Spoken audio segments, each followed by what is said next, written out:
Good afternoon and welcome to the virtual Lubar Center, where we are releasing a new round of the Marquette Law School Poll focusing on Wisconsin. And that means I'm Alan Borsuk. I should introduce myself. I'm a senior fellow here at Marquette Law School. But the person we really want to talk to is Professor Charles Franklin, who is joining us, who is the director of the poll and the what are we at now? 11 years? 11th year we're in here. 11th year. Guru of, we always say that this is the most extensive polling project in Wisconsin history. I can tell you this is the 69th Wisconsin poll we've released since 2012. So that's a lot of data if anyone ever is doing political science research or is just keeping up. In any case, welcome, Charles. Good to be here once again for the 69th try of this. And that's not counting, or is it counting the national? No, doesn't count the nationals. There's six of those. So 75 if you put them both together. Okay, cool. So tell us about this poll. First, a little bit of the data. So this is our usual Wisconsin survey. We were in the field April 19th through the 24th, and we interviewed 805 registered voters in Wisconsin. The margin of error is plus or minus 4.1 percentage points. For the Democratic and Republican primaries, the sample size, of course, is smaller, and so the margin of error is larger. For the Democratic primary, the margin of error is 6.6 percentage points, and for the Republican primary, plus or minus 5.6 percentage points. And I should say now that we were already in the field when Tim Michels announced his run for governor in the Republican primary, so he is not included in this survey. But he will be a factor. He will certainly be included the next time that he's already a candidate, and we're preparing a new poll. So we are about 3.5 months out from the August 9th primary for the two featured elections in Wisconsin this year, the Democratic nomination for the Senate to run against incumbent Ron Johnson, and the Republican nomination for governor to run against incumbent Tony Evers. Where are we? Let's start with the Democrats. Well, the Democrats are sort of the headline. The race there has tightened in the Democratic primary. In this new April poll, we have Mandela Barnes at 19%, Alex Lasry at 16%, Sarah Godlewski at 7%, and Tom Nelson at 5%. And the other 7 candidates we asked about were all at 1% or less. And still 48% say they don't know who they'd vote for. That's unchanged. It was also 48% in February. But this race has tightened a bit. Barnes in February was at 23, and he's down to 19 this time. Lasry was at 13 and is up to 16 now. And Godlewski was at 3 and is up to 7. Tom Nelson was steady at 5 points, both polls. So a tightening of the race, but no evidence that people are making up their minds more as much as either shifting around between the candidates or, there's a fairly large margin of error here, but it does look like a tighter race based on our data. But don't know is far and away in the lead. And the same is true on the Republican side, the nomination for governor. Yes, there is still there. 46% say they don't know in the Republican primary. And again, between the 3 candidates who had declared before the poll was conducted. Rebecca Clayfish continues to lead there at 32%, Kevin Nicholson at 10%, and Tim Rampton at 4%. That's not much change from February. In February, Clayfish had 30% and Nicholson had 8%, while Rampton had 5%. So very little change in the margins there or in the order of the candidates. And again, we'll have Michels in the next poll now that he's launched his campaign. we did something interesting in this poll. We had an election 3 weeks ago across Wisconsin, not statewide races, local races. And to contrast how people feel about the 2020 presidential race, we asked about how confident people were about results from this April's election. What did you find? Yeah, there are two reasons to do this. One is it was opportune. We had just had those April elections, and they had some big and important races in there, though not statewide races this time. And so given the debate about the 2020 election, I thought it was interesting to see if people's confidence in elections had been lowered, including our April contest. What we found is that 84% are either confident or very confident in the accuracy of the April election. Just 14% are not confident, or not too confident, or not at all confident. And so 84% confident, 14 not confident, a handful who say they don't know. Compare that with the question we also asked about confidence in the 2020 election. And there we have 64% confident and 35% not confident. So a 20-point gap in confidence between how people say they feel about the presidential election in 2020 versus how they feel about our April election. And I think this does carry some important message that for all of the talk about elections not being conducted accurately in 2020, people were very confident about the election we just held. And I think that maybe suggests that it's not about the elections or the way we're holding them, it's about the argument about 2020 rather than really an underlying doubt about the way elections are conducted in the state. Well, we know, we've seen in our polls and certainly many other places, that the skepticism towards the 2020 election is much stronger among Republicans. What was the case with the 2022 April elections? Right. Well, Democrats are still more confident and Republicans less confident even about the April election. 21% of Republicans expressed little confidence, either not too or not at all confident about the April elections, and 25% of independents said the same. Just 3% of Democrats said that. That is a little bit interesting in that while those races were technically nonpartisan, it was a pretty good set of outcomes for many conservative candidates and some more liberal candidates as well.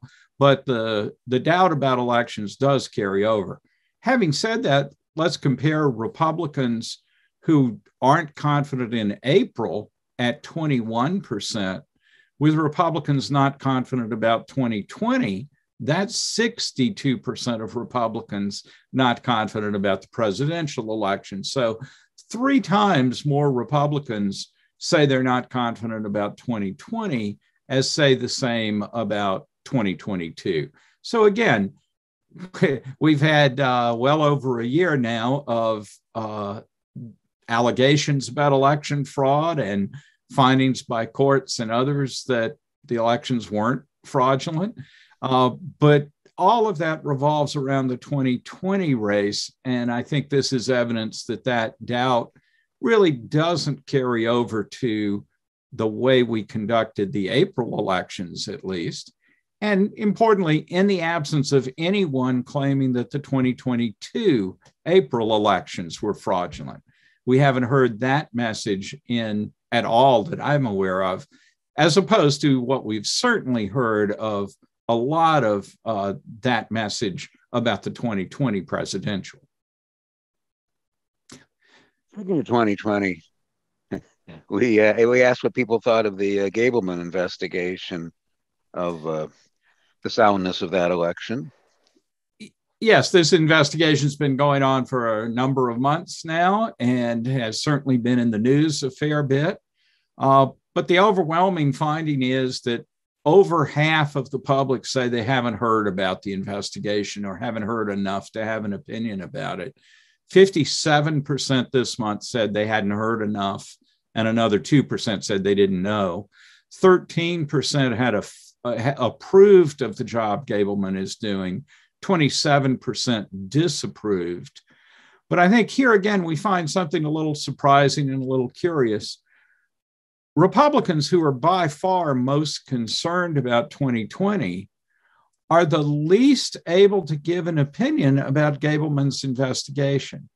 Nearly 2/3, 64% of Republicans say they haven't heard enough about the Gableman investigation to have an opinion. That drops to just 50% of Democrats who don't have an opinion. So we actually have the situation in which Republicans have less knowledge about the investigation their party and their legislative assembly are running on the investigation compared to Democrats. And so there is really quite a gap there. Now, Republicans with an opinion do approve of the Gableman investigation by a 21% to 13% margin, while Democrats overwhelmingly disapprove, 4% approve to 43% disapprove, and independents 14% approve, 23 disapprove. So there you can see an obvious big party split there, but I still come back to this fact that this is the odd thing about our current news environment and the way we pay attention to issues, that you would think the party most outraged about 2020 would be the most attentive to an investigation of that election. And in fact, the exact opposite is true. There continue to be calls for the legislature to decertify the results of the 2020 presidential election in Wisconsin, even though experts say that's not possible. But we did ask for sentiment on that question of decertifying. Exactly. And 25% say the legislature should vote to decertify the 2020 election. 62% say they should not vote to decertify, and 12% say they don't know. It's unclear to me, especially given the number of people that aren't familiar with the Gableman investigation, that the term decertify has percolated through the public awareness as well. I think that the Gableman report a couple of months ago specifically raised the possibility of decertifying, and it's certainly been covered in news accounts. But I'm not as confident that the public is as aware of what the term decertify means. It's not certainly one that we've dealt with a lot in previous elections. But still, on the balance, 25 in favor of decertifying, 62% opposed to decertifying is fewer people on the side of decertification than the 34% or so who are, or 35% who are not confident in the election. So there is some gap between saying I'm not confident in the election and taking the next step to say I would support decertification. We are still 3.5 months from the primary, 6.5 months from the final election on November 8th.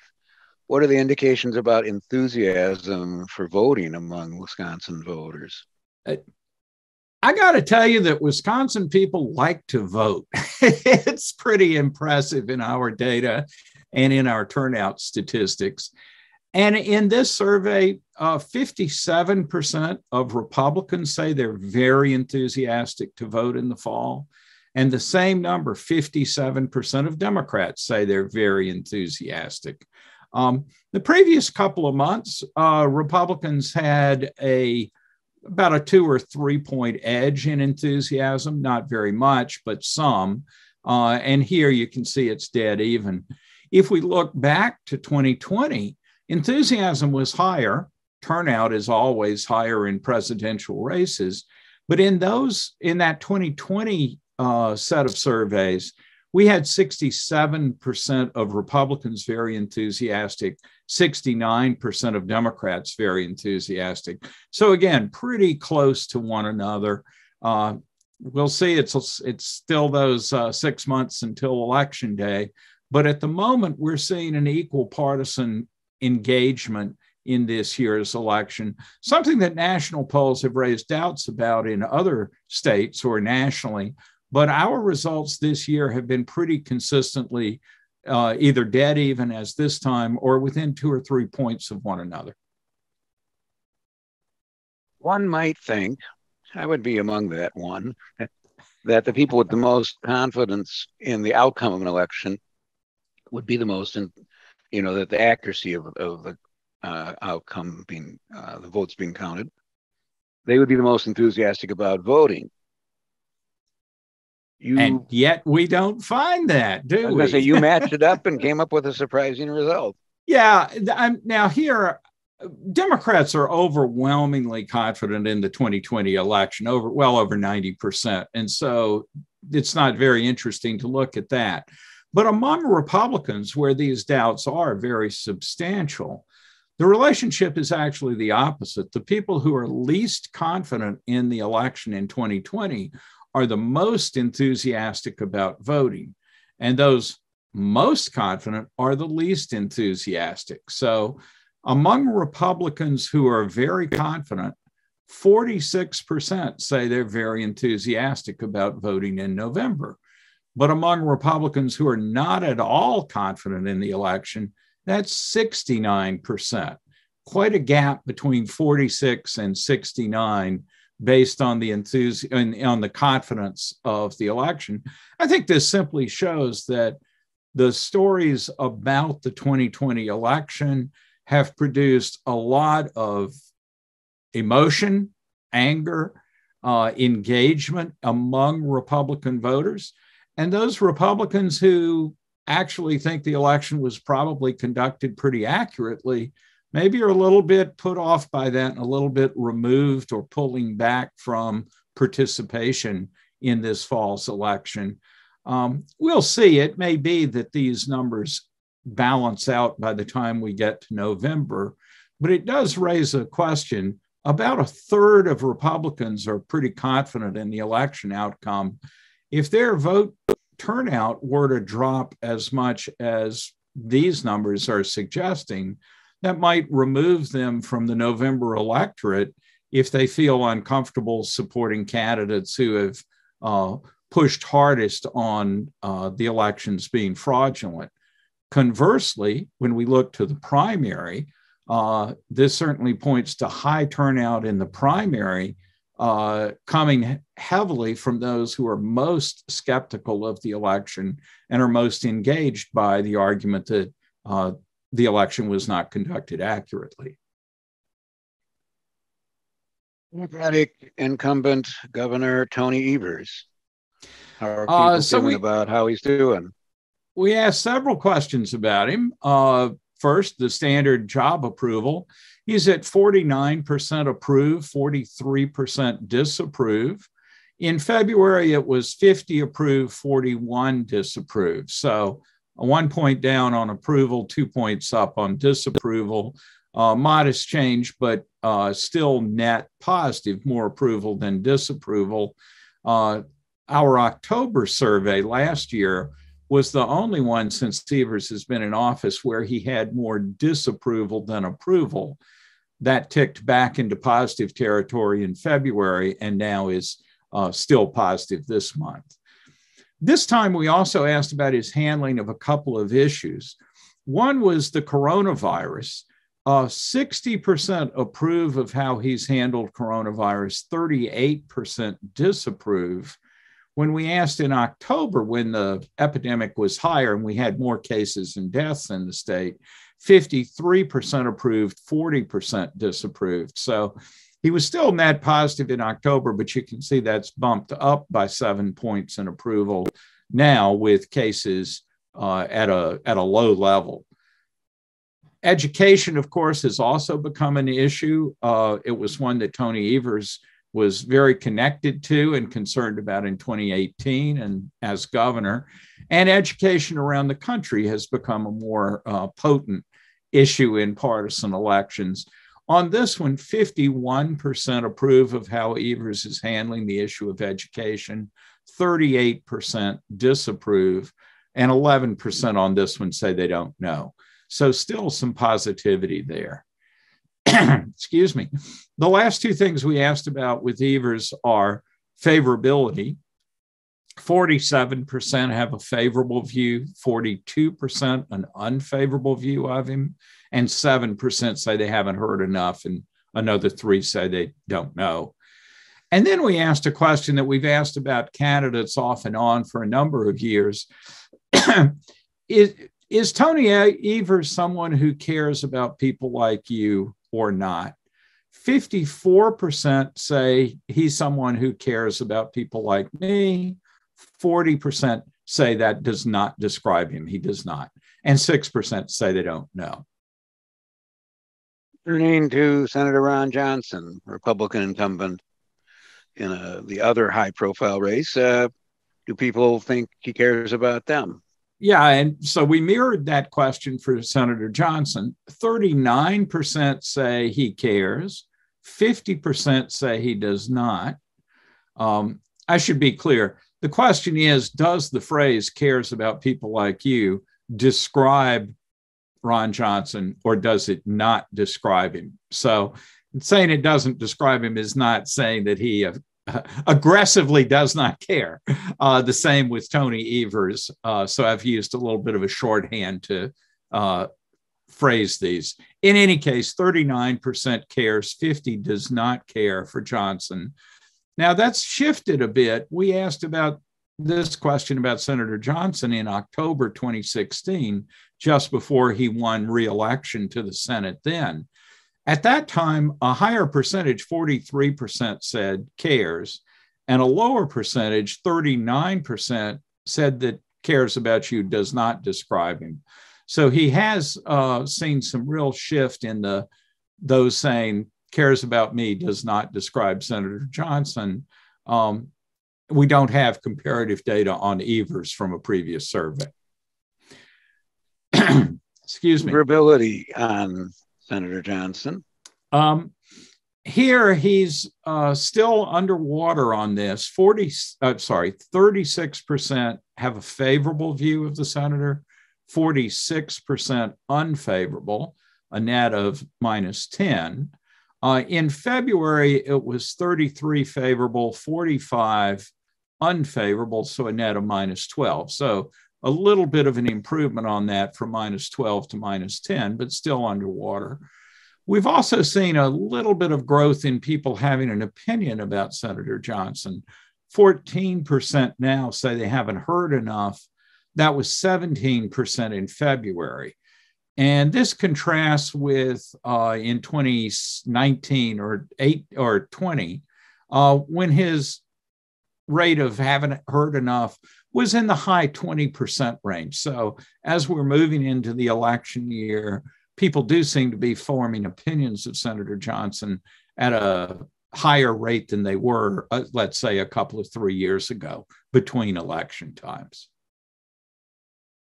You have talked in past polls that voters are a little bit on the grouchy side these days, and I think that shows up most in the question we asked in this poll about, do you think Wisconsin's going in the right direction or not? What did you find? And they're still grouchy. If anything, they're a little grouchier. This time, 36% right direction, 56% wrong track. And that's even worse than it was in February, 39 right direction, 53 wrong track. And I won't read the numbers, but it was even better than that in October. So we've seen 3 successive polls that were already pretty negative on this question, and they've simply become more negative. It's striking that people can be this pessimistic about the state and its direction, and yet still have a net approval rating, a net positive approval rating of Tony Evers. There's a lot that goes into how people answer this question, both national issues that don't really have to do with the state, though we do ask it about the state, but also the tendency for each party to blame the other party for everything that's wrong, and therefore perhaps say we're headed in the wrong direction, but it's because of those folks on the other side of the aisle. And that much is bipartisan. We both blame other people for things that are going wrong at the moment. This is a dramatic drop, I should say, from where we were on this question before the coronavirus hit in early 2020, when we were up close to 60% saying we were headed in the right direction. So that change took place as the virus hit in the spring of 2020. And right direction has fallen pretty solidly through the rest of 2020 and through 2021. And now it's continuing into 2022. So this isn't a short-term change. This is something we've been seeing for a while. Maybe it's connected to COVID, maybe it's connected to other things, but it's not a new development. What's concerning people? We asked about 5 issues. Far and away, inflation is the biggest concern. 69% say they're very concerned about that. That's up from being in the 30s last summer. So a big growth and easily the most concern of any issue. Public education is the second highest at 50% very concerned. Then illegal immigration at 38%. Crime in your community, 27%. And the coronavirus pandemic down to 22%, the lowest we've seen it since the epidemic began. Obviously, again, cases have been much smaller than they were, deaths much lower than they were. So it certainly fits that people would be less concerned with the pandemic. But I think this is sort of stark evidence of how little people are worried about it now. They were worried about it more if we go back into October when cases were higher. But what stands out is the concern with inflation, and so many people concerned about that. Almost nobody's not concerned about it. Only 7% say they're not too or not at all concerned with inflation. So this is an issue in the forefront of a lot of people's minds. But I wouldn't discount public education. We'll have more to say about the education issue in a minute. But it does seem like that issue has risen in the public's consciousness in recent months as well. Crime is something that we've certainly talked about because of horrific events like the Waukesha Christmas Parade incident, as well as large numbers of shootings and homicides in the cities around the state. But asked about crime in your community, only 27% very concerned about that. That doesn't mean people aren't concerned about crime in general, but it doesn't rise to the top level the way education is. And it frankly varies by where you live. Very much so, and in an intuitively reasonable way, I think. In the city of Milwaukee, 63% say they feel safe when they go about their daily activities. 37% say they're worried about crime going about their activities. But when you get out of the city into the suburbs and the surrounding area in the rest of the Milwaukee media market, 80% feel safe, 19% worried. In Madison media market, again, that's not just Madison City, it's the southwestern part of the state as well. 82% feel safe, 17% worry. Then as we go north in the Green Bay area, 90% safe, just 10% worried. And in the north and west of the state, outside of Green Bay, 86% safe, 14% worried. The overall number is 82% safe, 17% worry in their daily lives. But that masks how big the variation is, especially in the city of Milwaukee, and highlights the issue of crime in Milwaukee and the issue of public safety. We're coming off of a quite bad weekend in Milwaukee with a large number of shootings there. And this is not a new issue, but it's certainly one that the residents of the area feel in their daily lives, as these numbers show. There's no question of that. It can be benumbing, but it's still horrific. Education, you were saying we would get back to that, so here we are. Here we are. When we ask people how satisfied they are with public schools in their community, we got a pretty substantial percentage who are satisfied. 16% very satisfied, 47% satisfied. So 63% satisfied, but 19% are dissatisfied and 13% very dissatisfied. That basic split between satisfied and dissatisfied is pretty stable recently. Holding in typically, we've asked this several times in the surveys, at somewhere over 60% satisfied. But you do see a little rise in the very dissatisfied, and we mentioned earlier the 50% of the public that say they're very concerned about education. And so I think those are issues that we want to watch. But there's more to education than just that satisfaction question, one of which that we've followed since way back in 2013 is whether people think it's more important to reduce property taxes or more important to increase spending for public schools. In this survey, 46% say more important to reduce property taxes, 50% say more important to increase spending on schools. So pretty close balance with a slight edge to school spending. But compare that to back in February of 2018,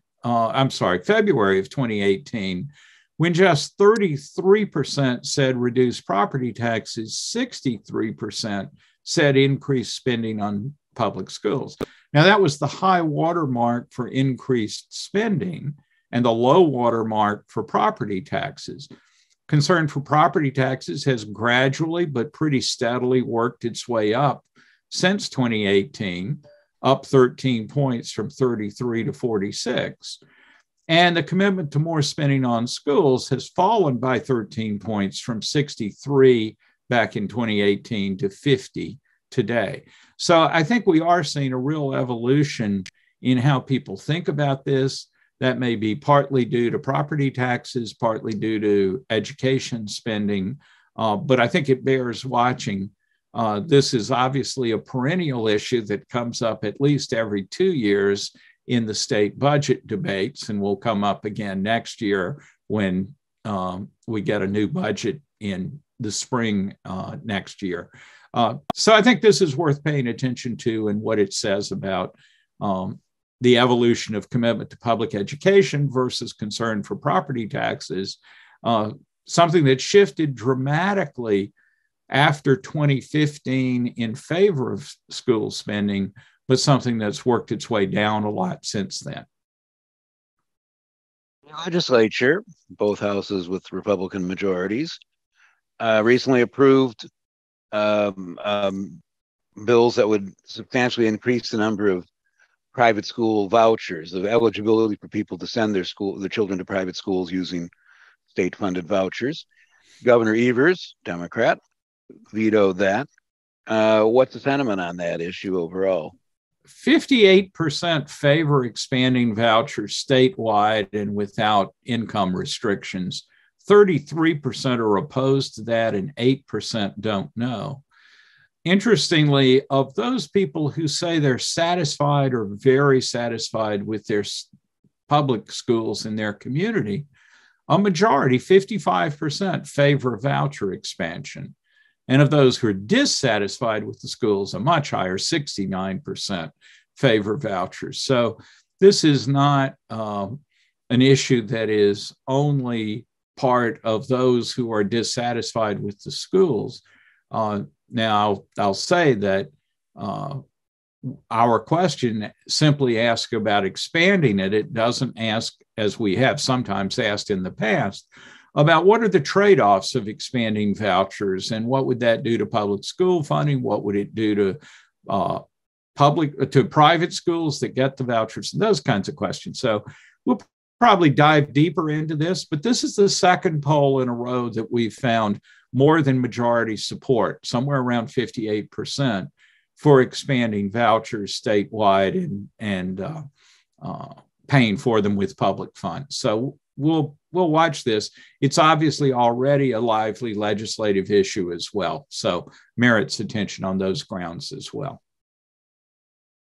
Nationwide, decisions about curriculum in schools have been a hot button subject. What some people call parental bill of rights legislation has passed in some states. It did in Wisconsin, and Governor Evers vetoed it.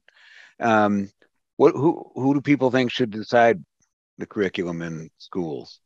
Yeah, 31% say parents should have the biggest say, but 35% say teachers should, 18% school boards, 7% superintendents and principals, and 4% the legislature should set curriculum.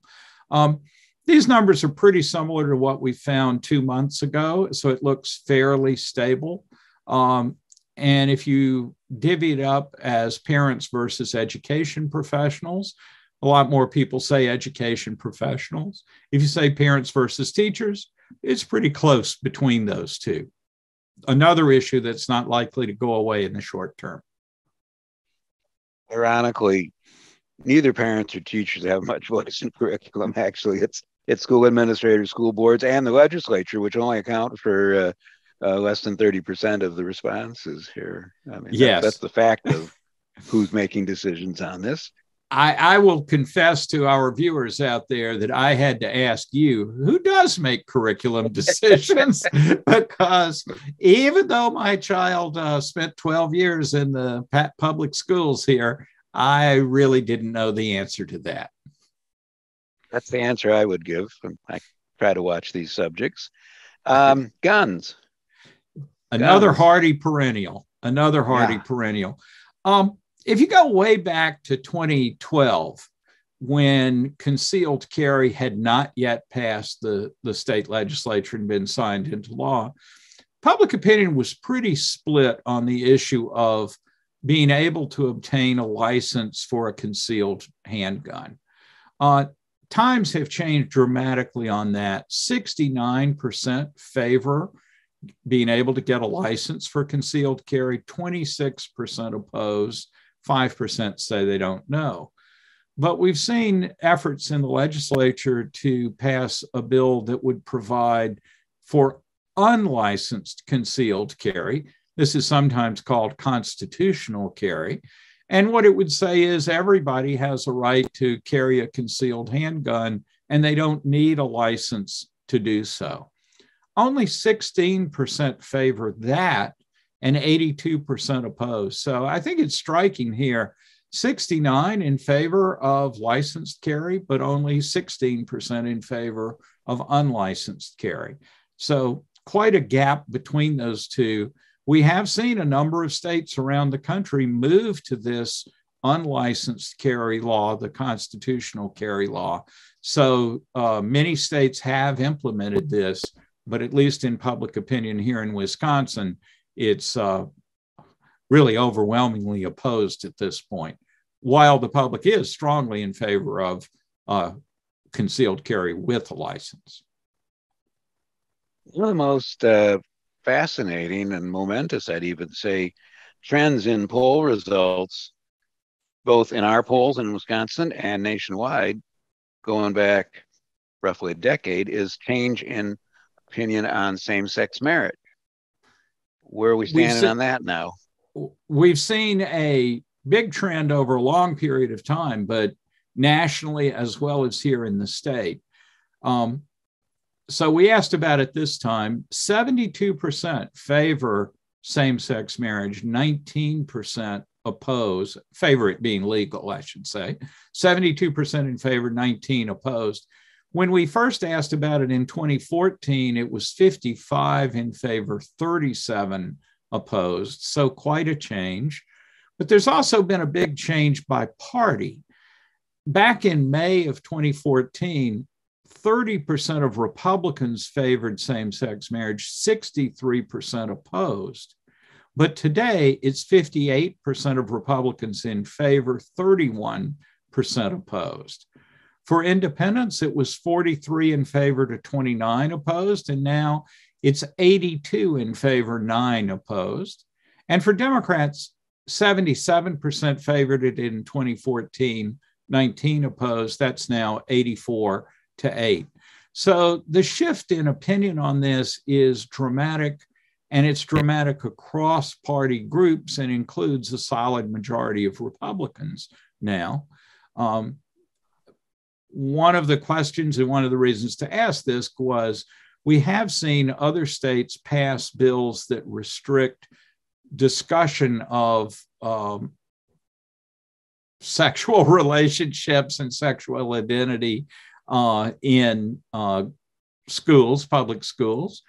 Florida famously passed this a few weeks ago. And so this issue is becoming a topic of debate. It's not framed around marriage, but it is framed about teaching about sexuality and sexual identity. So I was curious to see whether that seeming salience of a new aspect of this had any relationship to opinion about marriage.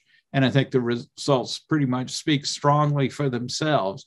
The support for marriage has gone up, not down, and it's continued to rise across all party groups. It hasn't changed direction there. So the issue of what we teach in schools is still a very lively subject for debate, but it's not part of the legal marriage for gays and lesbians that we've been monitoring.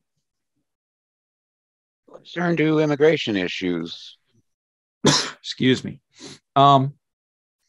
This is another one we've monitored, and with concern about illegal immigration at the southern border. This is a relevant topic. The question we followed for a long time is, what should be our policy with respect to undocumented immigrants who are already in the country? 64% say they should be allowed to stay in the US and eventually apply for citizenship. 16% say stay, but only as guest workers. And 16% say they should be required to leave the country.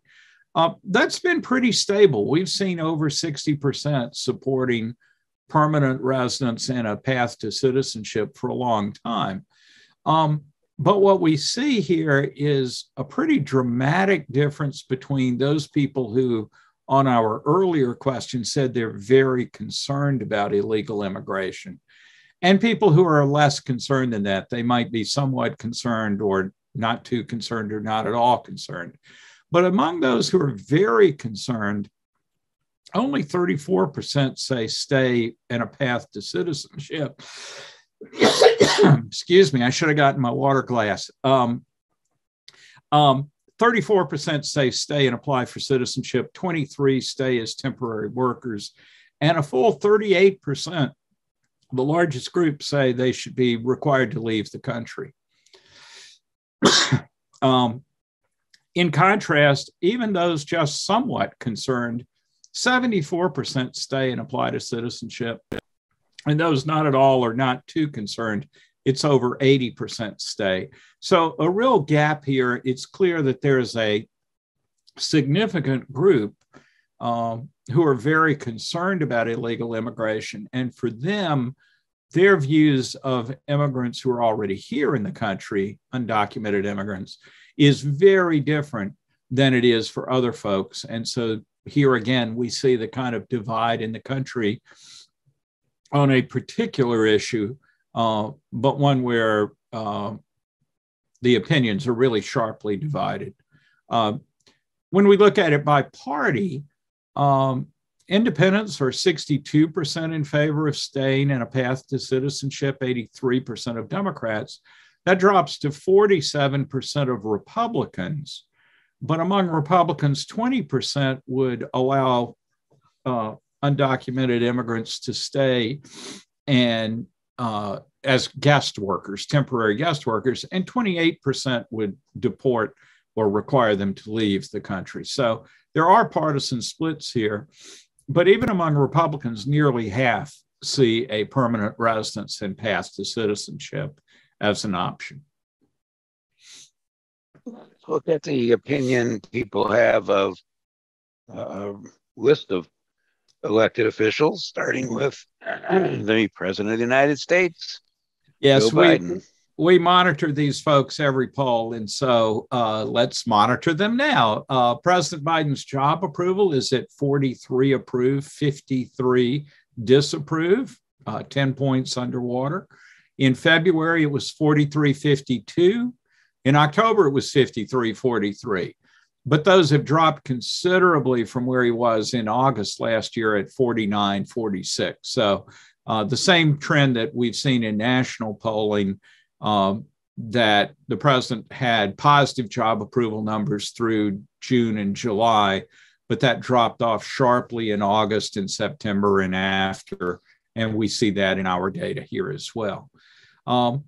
The legislature, we ask about, how do you approve or disapprove of the job the legislature is doing? 38% approve, 47 disapprove, 14 say they don't know.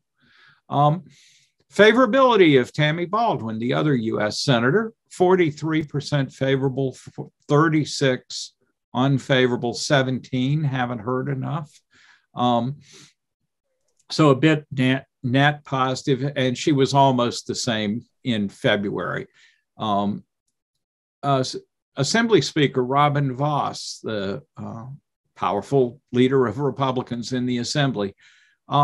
Here, the message is, despite being such an important government figure and having held that position for a long time, 49% say they haven't heard enough about Speaker Vos to have an opinion. Another 9% say they don't know if they're favorable or unfavorable. And then of those with opinions, 12% are favorable, 29% unfavorable. Not surprisingly, there's a pretty sharp party split on that question as well. Finally, wrapping up with some national figures, Vice President Harris, 38% favorable, 50% unfavorable, 9% haven't heard enough. Former President Donald Trump, 36 favorable, 58 unfavorable, 2% haven't heard enough. Those are virtually unchanged from February when it was 36-57. And finally, we do see a bit of a shift in opinion of the Black Lives Matter movement, 42% favorable, 43 unfavorable. And that's quite a shift from February when it was 50% favorable, 35 unfavorable. In those February data, that was the highest net positive of any of the favorabilities we asked. Now it's basically even, 1 point net negative. I can't think of things that would have caused a big change in that opinion in such a short period of time.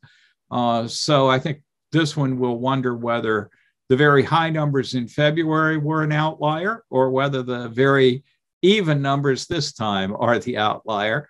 And, only the 70th Marquette Law School poll can help us answer that. The candidates for Senate and governor, we asked about favorability for each of the ones that were in the race when we started this. And I think I'm not going to read you all the numbers from that because it's just too mind-boggling. But the easy takeaway is that none of the candidates in either the Democratic or the Republican primaries are anywhere close to household names around the state. Of the Democratic candidates, Mandela Barnes is the best known, and 57% say they don't have an opinion about him. It's 62% for Lasry and over 70% for Godlewski and Nelson. Now, those numbers improve a bit when you look at Democratic primary voters as opposed to the public at large. But even there, it's over 50% for all of them without an opinion. Among Democratic primary voters, all four of these candidates are viewed much more favorably than unfavorably. So none of them are facing a situation where their party's voters have a negative view of them. Much more is the question of how do you get known to those voters? And as you do, how do the preferences among them maybe shift? If we look on the Republican side, a similar story is there. Clayfish is a little bit better known, and among Republican primary voters, only 38% don't know enough for an opinion of her. That's the best of any of the candidates we asked about. Nicholson, 65%, and Rampton, 78% of Republican voters don't have an opinion about them. But again, all three of them are net positive. Clayfish, 45-13 with Republican primary voters. Nicholson, 21-4. Rampton, though, is about even, 7% favorable to 6% unfavorable. But 78 say they haven't heard enough, and another 8% say they don't know about Rampton.